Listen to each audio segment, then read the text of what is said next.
Episode 3 सत्य का सामना और पहली जंग। स्वर्गलोक की स्वर्णिम गलियों में राजकुमारी वाणी अपने कमरे की खिड़की से बाहर दूर स्वर्ग के अंबर को निहार रही है।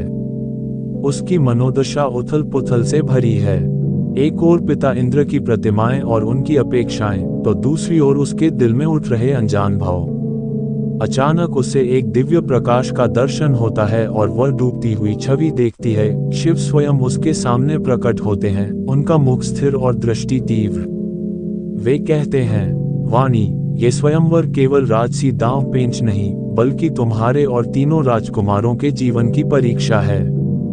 सत्य की आग में जलकर ही स्वर्गलोक की सुरक्षा संभव है। ये सपना वाणी के लिए चेतावनी भी और आशीर्वाद भी है। उसका मन साहस से भर जाता है, पर भीतर एक सवाल भी उठता है, क्या वह इस परीक्षा के लिए पूरी तरह तैयार है?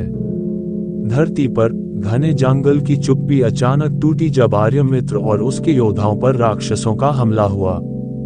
ये राक्षस साधारण नहीं थे, वे उन तमाम कष्टों और भय के प्रतीक थे जो उसके मन में गहरे दबे हुए थे।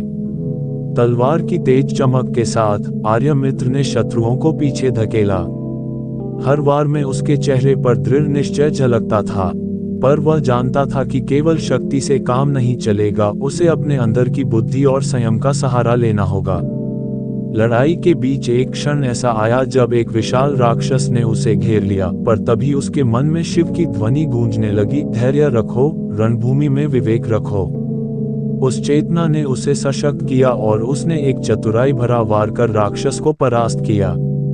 ये पहला युद्ध था और इसका प्रभाव केवल बाहरी नहीं था, बल्कि उसके हृदय की लड़ाई भी थी। इसी समय नरक के अंधकार में यमद्रथ अपने प्रचंड ज्वालामुखी महल से निकल रहा था। उसकी सेना के कदम धरती को कंपा रहे थे, पर उसके भीतर एक अनजानी बेचैनी थी। जब वह एक घने जंगल से गुजर रहा था, तो उसे एक बूढ़े तपस्वी ने रोका। ये वही तपस्वी था जिसने नरक की तपस्या की थी, एक रहस्यमयी व्यक्तित्व जिसने यमद्रथ के भीतर के क्रोध और घृणा को देखकर कहा, यमद्रथ, आग को बुझाए बिना उसका ताप सहना असंभव है। क्या तू अपने भीतर की ज्वाला को नियंत्रित कर सकता है, या यह आग तुझे और जला देगी? यमद्रथ के चेहरे पर कड़वाहट थी, पर एक झलक में उसे अपनी कमजोरी भी महसूस हुई। मैं अपनी आग से डरता नहीं, लेकिन उसे समझना चाहता हूँ।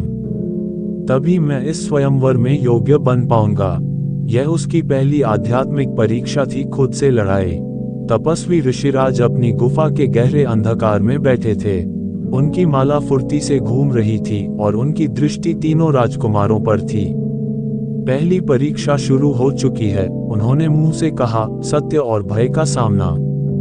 जो भी पार कर जाएगा वही अगली चुनौतियों के लिए तैयार होगा। इस युद्ध में केवल तलवार नहीं, आत्मा की शक्ति भी मानी जाएगी। स्वर्गलोक में वाणी अपने सपने से जागी और मन में गूंजती उस वाणी को महसूस करते हुए उसने अपने हृदय को संभाला। उसे अब समझ आ रहा था कि यह स्वयंवर केवल एक राजसी उत्सव नहीं, बल्कि तीन लोगों की तकदीर का मोड़ है।